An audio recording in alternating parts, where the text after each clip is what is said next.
Charlie, welcome to the best state in the union, Ohio. Hey. The Ohio State University. So my question is, if the president were to enact a policy that would completely benefit the United States and her citizens, but to the detriment of Israel, would you support it, yes or no? Well, that's a false choice. Thank you for being here. I get a lot of questions about Israel in the last week. I will not apologize for my defense of our greatest ally in the Middle East. I will not apologize for the fact that I defend Israel against its critics both domestically and abroad. And I'm always just very puzzled at times when I get the amount of attention that is on the only democracy in the Middle East, the only place where all three monotheistic religions are allowed to peacefully visit their religious sites, the place that has respect for human rights, the place that the Knesset has representation for all three monotheistic religions, something that does not exist all throughout the Middle East. Not to mention the only pro-gay place in the Middle East, by the way. Yeah, so Rob, let's talk about that. How would most Middle Eastern countries treat you if they found out you were gay? Let's see. You know, they can be like Iran, and they can force gay men to transition into women. They can be like other places in the Middle East where they stone gays to death in the streets, and they throw us off rooftops. And these are very real things that continue to happen. And so when I hear those criticisms of being pro-Israel that are coming from the left, that's really shocking to me.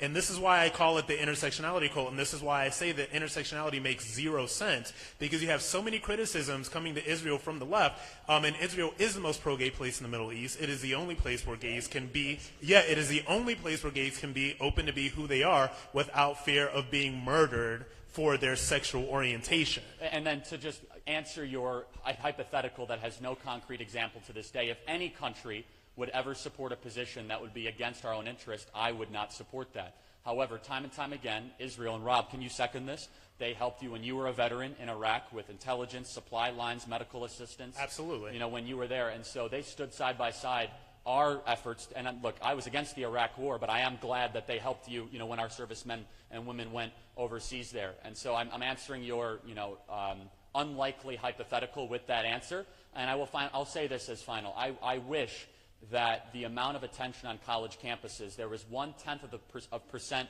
of the attention on other countries in the Middle East that Israel seems to always get, the only democracy, the only free enterprise country, and the country that most supports values that are closest to America. So yes. Thank you so much for your question. We appreciate you being here tonight. So thank you so much.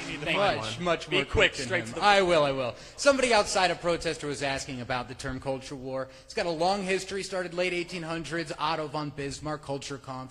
In the late 1990s, mid-1990s, it was reclaimed by conservatives. One of those being E. Michael Jones, who actually started this magazine, Culture Wars magazine, and because of his fantastic work, we now understand. Thank you. Give it up. Because of E. Michael Jones' groundbreaking work, we now understand that sexual liberation is political control. It's a form of political control. And you have multiple times advocated on behalf of accepting homosexuality, accepting homosexual acts as normative in the conservative movement. How does anal sex help us win the culture war? I'm going to let the gay man answer. Wait a minute. So can I ask you a question? Can you have the balls to ask the gay man on the stage that question and don't defer to him? Ask me that question. I will answer you that question. I'm going to answer you. You already asked the question, so I'm going to answer that question. I'm going to ask you that question. This is America. This is the greatest freaking nation in the world. We realize that America is great because we have Western values. We realize that, let me finish, dude. We realize that gays and lesbians are able to contribute to American society in the same way that everybody else is. And let me tell you, when you continue doing that, okay, you realize that we are here. We are able to do everything. And let me tell you something as well. I served in the military, right? I served 5 years. I did an Iraq tour. What's up? How does homosexual sex help us win the culture war? Who said homosexual sex helps you win the culture war? That is the question that I'm asking. Why are you promoting it? Well, it's a BS question, and you know it is. It's a question that is not it's not a good faith question. So I'm going to be honest. It's not a good faith question. Rob, honestly, I don't care what two consenting adults do. So that's That's the whole thing. And your hyper focus on it is kind of weird. Thanks for being you here. seem to be really interested in gay sex. I'm pretty sure if you're into that, you can go find somebody to do it with. I don't know, maybe. Next question. Thank you so much. Thank you, sir.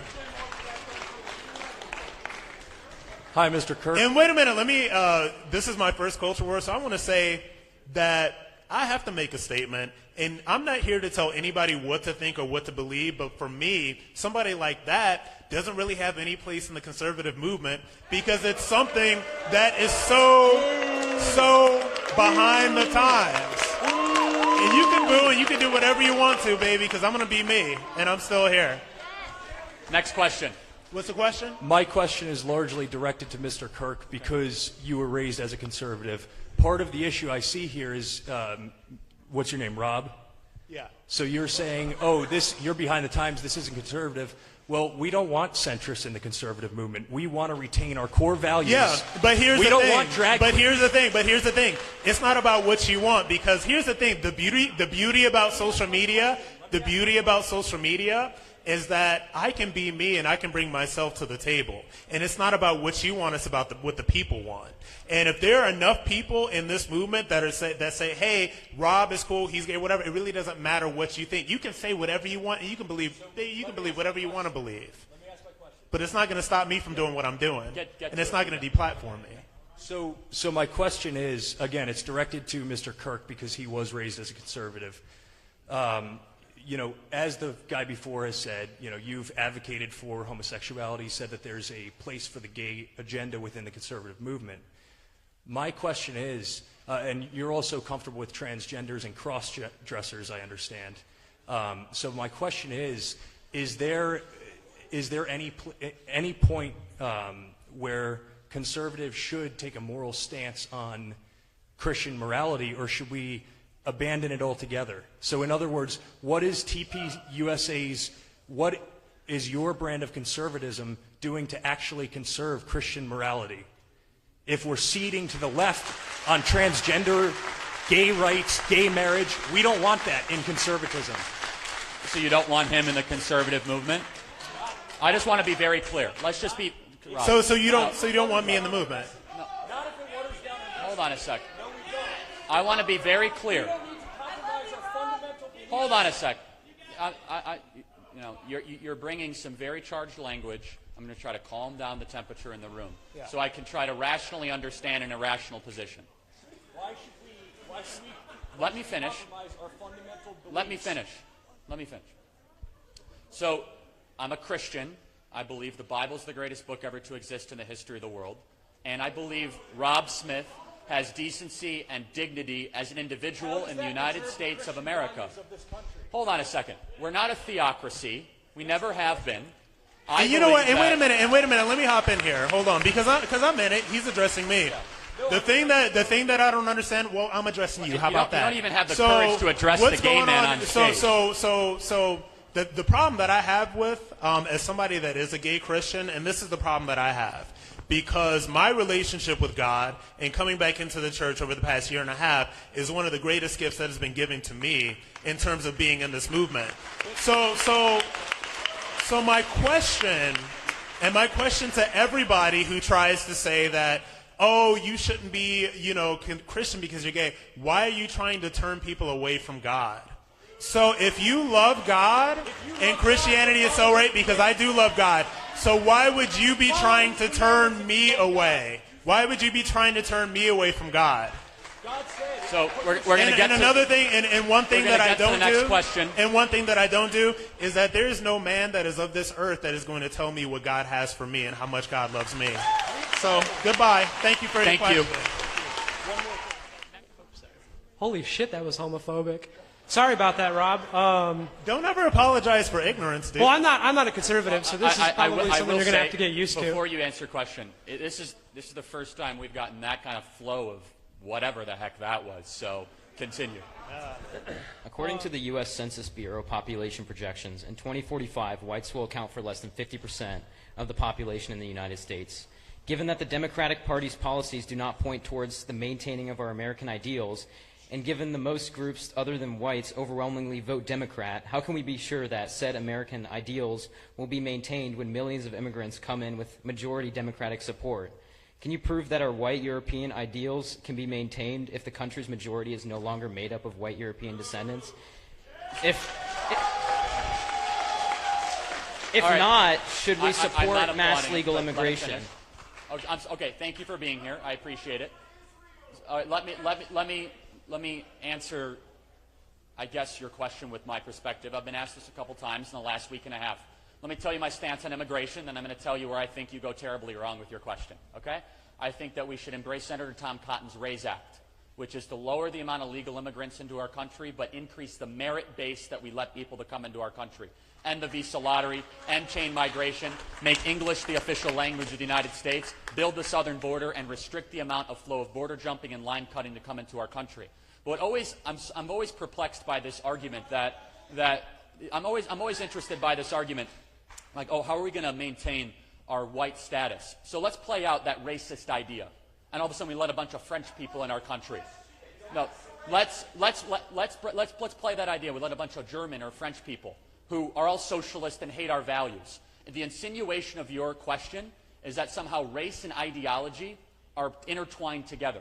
President Donald Trump has been wrongly accused of being a racist president. Do you know that President Donald Trump received more support in the Latino and the black community than John McCain and Mitt Romney? Combined.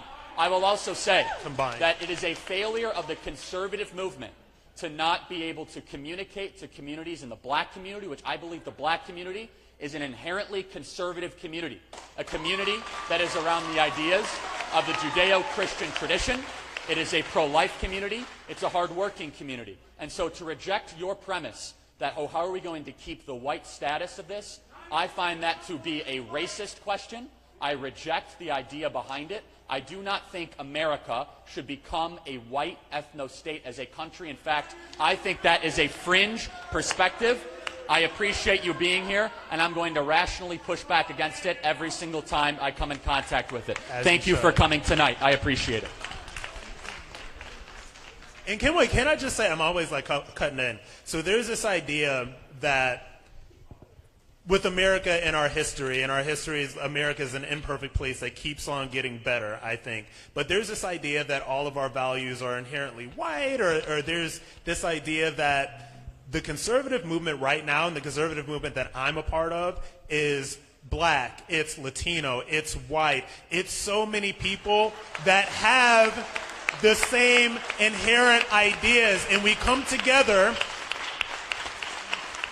with these differences because we all believe in the power and beauty of America. We all believe that patriotism and nationalism is a good thing. These are not things that are specific to a skin color or an ethnicity or a nationality or a religion or a background or anything else. And that is the world that I'm trying to push forward. That is the world that I believe that we live in. That is the movement that we are living in right now. So the idea that if America somehow becomes less white, then we're going to lose our values is an inherently racist idea. And not only is it racist against the blacks, whites, whatever, it's racist against people who are white that reject that nonsense as well, period. Next question. Yeah, what a racist question that was. So I got a quick and fun, lighthearted question for you, Charlie. So I know you gave a speech in Jerusalem earlier this year. Yes, I did. Were there any awesome, fun dance parties that you guys had afterwards? Because I heard that Israelis are some of the best dancers in the world. I mean, if you guys don't believe me, just Google dancing Israelis. It's insane how good their dance moves are. Would you agree or disagree with that? Israel's a beautiful country, a great country too. It is. They're our greatest ally. Correct. Thanks for being here tonight. Next question. Thank you for being here tonight. Next question. Yeah, let's give it up for Rob Smith for being a veteran, right? Thank you.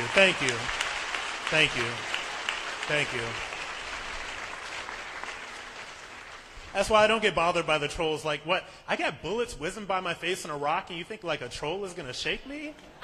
I'm serious. Yeah, I'm a little sick, so I'm sorry about my voice. But I have two quick questions, very quick. Do you believe in free speech? Absolutely. Well, look, I mean, I believe every individual has freedom of speech, but also part of freedom of speech is you have the freedom to associate with who you want to associate with. You can say, I want to listen to certain things, I don't want to listen to certain things, as an individual. And I believe the solution to hate speech is more speech. As we're demonstrating tonight, we literally say if you disagree, you're allowed to go to the front of the line. I think we're practicing what we preach. Well, if you disagree, then go to the front of the line. You all disagree, well then, fight over it. Next one. So that next question, thank you. You get one question. Thank you. Thanks. One question. Oh, neat. All right, so I've followed you for a while. I've listened to a lot of your talks. And my question is this. Given that your interpretation of traditional conservative values stems from 1965 on immigration and 2015 on race, I'd like to know, how long do we have to wait until child drag shows are pushed as American traditional conservatism? Let me answer. I'm going to answer that question. So, I get a lot of crap, and I've been getting a lot of crap from people in this room about being a gay conservative. And let me be very clear right now. No, No, you're not. But okay, that's great. But let me address served in that. the United States military. That's what he conserved, my friend. How about he served in the military while you're a coward and you go to the front of the line. How about he I went to conserve Iraq this country, to protect dude? our freedoms How about while I you go conserve up this talking country, about dude? conserving our country. Your freedoms when I was fighting in Iraq for you. How about that? Is that a good enough answer about what I conserve? So let me be clear, because I want to address what he's saying, because I think that there's a valid point in what he's saying, even though what he's saying is crap. So there's this idea that there's a lot of crap going on in the far, I call it the LGBT alphabet soup left, that myself as a gay conservative is like pushing back on. The child drag queen stuff is garbage, okay? The drag kid stuff is garbage. Trans kids is garbage, okay? And so I get crap from the right for being a quote-unquote fake conservative, and I get crap from the left when I stand up against that stuff and say that we need to calm that stuff down because it is not doing anything for America. As a matter of fact, I think that child drag queens and I think that trans kids, quote-unquote, are destructive to the fabric of this country. I absolutely believe that. So not to address a troll, but I need to say, as a gay conservative, myself and the Ricky Rebels of the world and the Scott Pressers of the world, we're the only ones in that community that are standing up against that crap and calling it for what it is. So if you don't think that you need us in the movement, these people on the left, the alphabet soup is going to do a lot of crazy stuff, and we need to pull them back in line, period. And that's why I'm doing what I'm doing. Thanks so much. Next question. Thanks for being here. Hey, my question's for Charlie. Okay. So, in the wake of the student debt crisis, stagnant wage growth across all education levels in all fields, liberal arts, STEM, how is regurgitating this far-left talking point of stapling green cards to diplomas America first? How is this any different than chain migration funded by taxpayers through the NSF, DOE, DOD? Those funds go to... Yeah, I'm happy to elaborate on it. So I said at a speech last week that if someone graduates from a four-year college, they should have a green card stapled to their diploma. Let me elaborate on that further. I don't think it makes sense as America First to invest our tax dollars in foreign nationals that come to our own publicly funded universities and then say go back and compete against us in Korea, Japan, or Southeast Asia. Well, so you just said they're competing against us here. Well, actually, if they're employed by American companies or they're entrepreneurs, there's evidence to show that they actually embrace our American cultural identity and they come and they immerse into our country. So I'll give you a great example. So I'll give you a great example. This same sort of skepticism, the same sort of hostility was given towards Asians in the 1940s and 50s. Asians have been one of the most productive, one of the most amazing communities, least likely to commit crimes, most contributing communities to our country, including Indian Americans, people from Southeast Asia. And so I will say this. Look, I'll nuance it even further. And a green card is not citizenship. I did not say citizenship. There's a huge difference there. But if you graduate from Stanford, MIT, Yale, and you're able to find a job that needs to be filled by an American employer, then yes, I do believe you should be given temporary residency to be able to fill that job. And guess what? You pay taxes. You're within the system. I'll say this. I believe in lowering the amount of legal immigrants. I believe in eliminating chain migration. I believe in ending the visa lottery, making English the official language of the United States, building the wall, enforcing our laws, and also allowing ICE to go into our inner cities to go after lawbreakers, as well as ending sanctuary cities. Sanctuary cities are one of the worst things that we allow to happen in our country, where lawlessness happens every single day. Thank you for your question. I appreciate you being here. Hi, Charlie. So I saw and enjoyed your debate at Politicon with Kyle Klinsky over the weekend. And you said during the debate that the free speech police are telling people that they can no longer say certain things. Yet, as you were saying that, you had actual police prevent someone from merely watching the debate. Nick Fuentes. And there was no evidence that he was going to be disruptive or break the rules. But now Nick has some pretty important views that I strongly disagree with. But you say socialism is the most evil and deadly ideology. Somebody told me that the police did something. That wasn't my event this weekend. I'm not really sure what you're talking about. I'm getting all these messages that said I kicked somebody out. What do you mean? Well, he was so there were multiple times when he went up he was in a line to take a picture with you, and then he was barred from taking a picture with you. And then he was barred specifically from your event. He was told that he could just... Is this the internet troll? I'm confused who you're talking about. Who are these people? Who are you? I want to be sure that is this the internet troll that is the guy that believes in white ethno-nationalism, or? Yes. Oh, okay. I just want to make sure, because there was a guy that infiltrated our booth at Politicon that security came up to us and they said, we're not allowing this guy at the event. Maybe that's what you're talking about.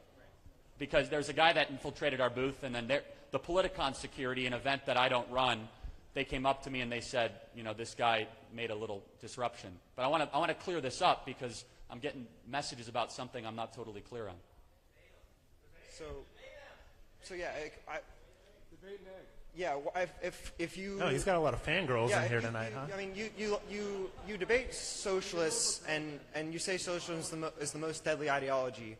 Why not, if you're saying that socialism is the most dangerous, why not debate someone like Nick and get his bad ideas out of the Well, the I think I've been debating a lot of his bad ideas here tonight quite well. So thank you very much for being here tonight. I appreciate it.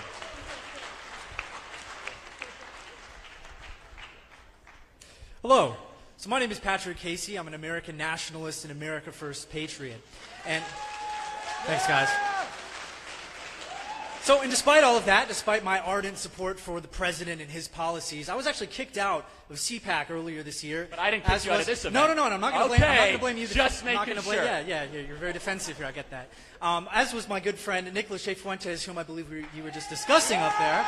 But look, I'm not going to blame you for that. I just want to make sure. I've got a question here. Is that the troll that keeps tweeting about me? He's not a troll. He's a very intelligent guy who has a lot to say. He's somewhat of a troll, but he seems to be getting a lot of you guys to say stuff for him tonight. So I don't debate trolls. I think we've been debating them all night. Right, so I'm just citing CPAC's decision to remove American nationalists from their conference. I'm not blaming you for that. I'm moving it into something. I don't run CPAC either. Right, and I just said that I'm not blaming you. I've said that 3 times. So, but you do run TPUSA, and TPUSA did remove its relationship with Ashley St. Clair, who all she really did was take a picture with Nick Fuentes. She was in the same room. So my question to you, Charlie, is as someone who, purports to be pro-debate, free speech, and, the exchange of ideas, do you support blackballing people based on having controversial opinions, or being even in the same room when a photograph is taken with someone who has controversial opinions? And the second part of that question is, if the answer is no, will you debate me on immigration, identity, and demographics? Well, so first of all, I mean this respectfully. I have no idea who you are. The other thing, that was a private matter. Ashley's a good person. We handled it privately. That's all I'm going to say about that. And finally, I just want to make a broader statement. I want to make a broader statement. My stance on Israel, I'm not going to back away on it. My stance on immigration is a mainstream position. And I think it's really incredible, because the amount of people that have been here tonight that have shown hatred towards Rob, that have been shown hatred I towards didn't his say ideas anything about Rob. is pretty incredible. You're And deflecting. so You can't answer I a really fairly don't know who simple you are, question. and the fact you're getting as upset as you are. Hey, you shows- guys, who likes Cardi B? Cardi B? You know she has that song, Shout out to the Groypers. People do anything for clout? That Cardi B song, People Do Anything for Clout? People will do anything for clout. Anything for the clout, boy. All right, Anything this for the is our clout, last baby. question.